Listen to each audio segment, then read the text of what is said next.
Are you ready? 2. Create typewriter in C++. Let's get started.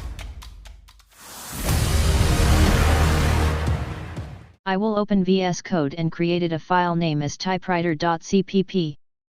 As usual, first we have to declared header file, that is hashtag include iostream and conio.h.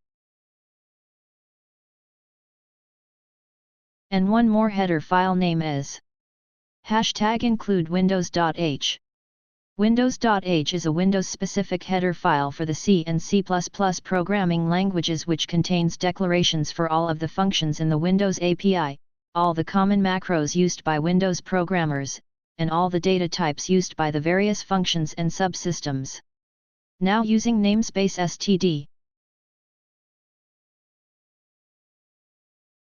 int main with return 0. Now I am going to declare an int I. String str equals hit like button if you like this video. And now we have to give for loop.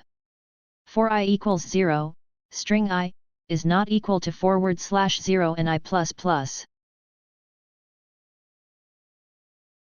Now we have to print string, so cout stri and sleep function with 100 second. The sleep function causes the program or the process in which it is called to suspend its execution temporarily for a period of time in seconds specified by the function parameter. Execution is suspended until the requested time is elapsed or a signal or an interrupt is delivered to the function.